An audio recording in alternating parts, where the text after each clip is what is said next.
Protocol ఉల్లంఘనలపై స్పీకర్ను కలుస్తూ ఉన్నారు బీఆర్ఎస్ ఎమ్మెల్యేలు. దీంతో పాటు పార్టీ ఫిరాయించిన ఎమ్మెల్యేలపై చర్యలు తీసుకోవాలి, మరొకసారి ఫిర్యాదు చేయనున్నారు. స్పీకర్ సమావేశానికి ముందు పార్టీ నేతలతో కేటీఆర్, హరీష్ రావు ప్రత్యేకంగా సమావేశమయ్యారు.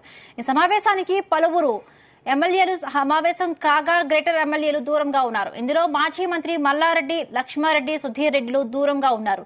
ముగ్గురు నేతలు దూరంగా ఉండడంపై జోరుగా ప్రచారం జరుగుతోంది. రీసెంట్ గా ఆపరేషన్ ఆకర్షలో భాగంగా గ్రేటర్ నేతలపై రేవంత్ ప్రత్యేక నజర్ పెట్టారు.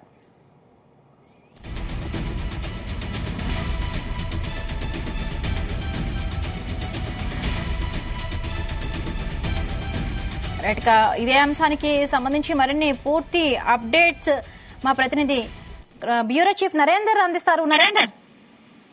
రైట్ బిందు, బీఆర్ఎస్ పార్టీ నుంచి వరుసగా కాంగ్రెస్ పార్టీలోకి చేరికలు పెరిగిపోతుండడం, నిన్న గూడెం మహిపాల్ రెడ్డితో సహా మొత్తం 10 మంది ఎమ్మెల్యేలు ఇప్పటి వరకు కాంగ్రెస్ లోకి వెళ్ళినటువంటి ఎమ్మెల్యేలుగా మనం చూస్తున్నాం. దాదాపు మొత్తం 39 మంది అసెంబ్లీ ఎన్నికల్లో గెలిచినటువంటి పరిస్థితి ఉంటే ఒక కంటోన్మెంట్ నుంచి దానికి రాజీనామా చేయడం, ఆ తర్వాత ఎన్నికలు జరిగిన నేపథ్యంలో ఈ కార్యక్రమం మొత్తం 38 మంది ఉన్నారు. 38లో ఇప్పుడు ప్రజెంట్ 10 మంది ఇప్పటివరకు కాంగ్రెస్ పార్టీలోకి చేరారు. ప్రజెంట్ ఉన్నటువంటి 28 మందిలో ఈ రోజు స్పీకర్ ని కలిసేందుకు వచ్చినటువంటి ఎమ్మెల్యేలో 10 మంది డుమ్మా కొట్టినటువంటి పరిస్థితి మనం చూసాం. అయితే ఇక్కడ అంటే 14 మంది హాజరు కాగా 14 మంది గైర్హాజరయ్యారు. అయితే గ్రేటర్ సంబంధించినటువంటి ఎమ్మెల్యేలు 4 ఉన్నారు. దాంట్లో తలసాని శ్రీనివాస్ యాదవ్ ముందస్తుగా చెప్పి రాలేకపోయారని కూడా చెప్తున్నారు. వివిధ కారణాల వల్ల ఆయనను పక్కన పెట్టేస్తే ఇక్కడ సిటీకి అందుబాటులో ఉన్నటువంటి వాళ్ళలో కొంతమంది హాజరు కాలేదు. దీంట్లో ఎల్బీ నగర్ ఎమ్మెల్యే సుధీర్ రెడ్డి, అదేవిధంగా ఉప్పల్ ఎమ్మెల్యే బండారు లక్ష్మారెడ్డి, అదేవిధంగా మాజీ మంత్రి మల్లారెడ్డి, వీళ్ళు ముగ్గురు ఈ కార్యక్రమానికి దూరంగా ఉన్నారు. తలసాని కూడా హాజరు కాకపోయినప్పటికీ ఆయన హరీష్ రావు, కేటీఆర్ కు ముందస్తు సమాచారం ఇవ్వడంతో ఆయన విషయంలో కొంత ఎక్స్క్యూజ్ చేసినటువంటి పరిస్థితి మనకు కనిపిస్తుంది. మొత్తానికి సిటీకి సంబంధించినటువంటి కీలకమైనటువంటి ఎమ్మెల్యేలు హాజరు కాలేదు. అదేవిధంగా వివిధ జిల్లాల నుంచి కూడా హాజరు కాని పరిస్థితి మనం చూస్తున్నాం. వీళ్ళలో కొంతమంది పార్టీ మారుతారనే ఒక చర్చ కూడా జరుగుతోంది. ఎందుకంటే చాలా మంది మేము పార్టీ ఫిరాయించము, ఎక్కడికి వెళ్ళము, మీతోనే ఉంటాము, మీతో ట్రావెల్ చేస్తామని చెప్పినటువంటి గ్రేటర్ హైదరాబాద్ సంబంధించినటువంటి బీఆర్ఎస్ ఎమ్మెల్యేలు ఒక్కొక్కరు పార్టీ వేయడం అనేది గులాబీ బాసులు గుబులు లేపుతోంది. ప్రధానంగా హరీష్ రావు, కేటీఆర్ ప్రత్యేకించి గత కొంతకాలంగా వీళ్ళ మీద నిఘా పెట్టి ఉంచినటువంటి పరిస్థితి, ఎవరు ఏ పార్టీలోకి వెళ్ళబోతున్నారు, ఏంటి పరిస్థితి అని కూడా చూస్తున్నారు. చాలా మంది నిన్న చూసాం, గాంధీ కూడా ఇటు పరిస్థితిలో పార్టీ మారాలనుకున్నటువంటి వ్యక్తి పార్టీ మారినటువంటి పరిస్థితి చూసాం. అదేవిధంగా పటాన్చెరు ఎమ్మెల్యే గూడెం మహిపాల్ రెడ్డి కూడా ఆయన కూడా పార్టీ ఇటు పరిస్థితిలో మారాలని చెప్పాడు. ఆయన ఆల్ ఆఫ్ సడన్ గా నిన్న రేవంత్ రెడ్డి దగ్గర ప్రత్యక్షమయ్యాడు, ఆయన చేరిపోయాడు.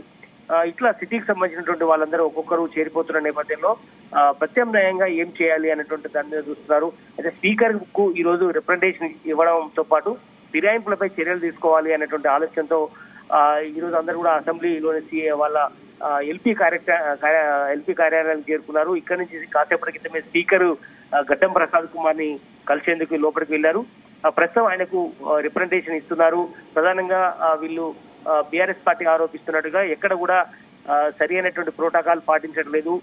ప్రభుత్వ కార్యక్రమాల్లో కానీ సంక్షేమ కార్యక్రమాలు అమలు చేస్తున్న సమయంలో ఎక్కడ కూడా బీఆర్ఎస్ ఎమ్మెల్యేలకు సీట్ కేటాయించకపోవడం కానీ, వాళ్ళ చేతుల మీదుగా కార్యక్రమం నడవడం కానీ ఇట్లాంటి ఏవి చేయట్లేదు అనేది బీఆర్ఎస్ పార్టీ ఆరోపణ ఉంది. అందుకనే ప్రోటోకాల్ అంశంతో పాటు పార్టీ మారిన ఎమ్మెల్యేలపై చర్యలు తీసుకోవాలనేటువంటి అంశం మీద స్పీకర్ గడ్డం ప్రసాద్ ని కలిసేందుకు కేటీఆర్ తో పాటు హరీష్ రావు, పార్టీకి సంబంధించిన కీలక నేతలు ఎమ్మెల్యేలతో పాటు హాజరయ్యారు. ప్రస్తుతం లోపల ఉన్నారు. స్పీకర్ తో మాట్లాడుతున్నటువంటి సందర్భం అయితే మనం చూస్తున్నాం. ఇంకా జిల్లాల విషయాలకు వస్తే చాలా మంది కూడా హాజరు కాలేదు. వివిధ కారణాల వల్ల పార్టీ ఈ కార్యక్రమానికి హాజరు కాలేదని కూడా చెప్తున్నారు. దీంట్లో ప్రధానంగా కేసీఆర్ తో పాటు అదేవిధంగా వివిధ జిల్లాలకు సంబంధించినటువంటి నేతల్లో దుబ్బాక ఎమ్మెల్యే కొత్త ప్రభాకర్ రెడ్డి కావచ్చు, అదేవిధంగా సూర్యాపేట ఎమ్మెల్యే జగదీష్ రెడ్డి కానీ, Karimnagar MLA Gangula Kamalakar, Asifabad MLA Kumalakshmi, Boath MLA Anil Jadhav, Alampur MLA Vijayudu, Huzurabad MLA Padi Kaushik Reddy, Balkonda MLA Vemula Prashanth Reddy, Jangaon MLA Palla Rajeshwar Reddy, ఇట్లా పలువురు దూరంగా ఉండడం, అదే వివిధ రకాల కార్యక్రమాల్లో ఉండడం వల్ల రాలేకపోయామని పార్టీ వాళ్ళకి చెప్పారు. వాళ్ళలో కూడా కొంతమంది పార్టీ మారుతారనే ఒక చర్చ అయితే బయటకు వస్తుంది. ఏదైనప్పుడు కూడా ప్రజెంట్ సిటీకి సంబంధించినటువంటి వాళ్ళు 4 హాజరు కాలేదు. దీంట్లో తలసాని అయితే పార్టీ మారాలని ఇప్పటికే చెప్పినటువంటి నేపథ్యంలో చూడాల్సిన అవసరం ఉంది ఆయన విషయంలో. మిగతా 3 మాత్రం ఎలాంటి ముందస్తు సమాచారం లేకుండా ఈ కార్యక్రమానికి స్పీకర్ కు రిప్రజెంటేషన్ ఇచ్చే కార్యక్రమంలో కూడా వాళ్ళు హాజరు కాకపోవడం పట్ల అనుమానం అయితే వ్యక్తం చేస్తున్నారు ఆ పార్టీ వాళ్ళు కొంతమంది నేతలు. చూడాల్సిన అవసరం ఉంది. అంతకంటే ముందు ఎల్పీ కార్యాలయంలో హరీష్ రావు కేటీఆర్ అధ్యక్షతన మీటింగ్ జరిగారు. ఇక్కడికి వచ్చినటువంటి ఎమ్మెల్యేలతో సవితా ఇంద్రారెడ్డికి నిన్న జరిగినటువంటి కార్యక్రమంలో ఆమెకు అవమానం జరిగిందనే ఉద్దేశంతో ఇదే అంశం మీద కూడా స్పీకర్ కంప్లైంట్ ఇవ్వాలన్నటువంటి ఆలోచన చేశారు. కనుక ఖచ్చితంగా ముందస్తుగా ఎలాంటి సమాచారం ఇవ్వకుండా ఎవరిని కూడా కలవడానికి వీల్లేదని కూడా ఇప్పటికే ఆంక్షలు పెట్టింది రేవంత్ రెడ్డి కావచ్చు. ఎవరిని కూడా ఎలాంటి ప్రోటోకాల్ విషయం మీద ఎవరు కూడా పోయి కలవడానికి లేదు. ముందు పార్టీలో చర్చించిన తర్వాతనే మనం బయట మాట్లాడడానికి ఆస్కారం ఉంటుందని ఇప్పటికే కేటీఆర్ గానీ కేసీఆర్ చెప్పిన నేపథ్యంలో ఇప్పుడు స్పీకర్ దగ్గరికి వెళ్ళాను. చూడాలి కాసేపట్లో స్పీకర్ వచ్చిన తర్వాత ఏ రకంగా మాట్లాడతారు, ఏం స్పందిస్తారు చూడాల్సిన అవసరం ఉంటుంది. Right, thank you Narender, thanks for the updates.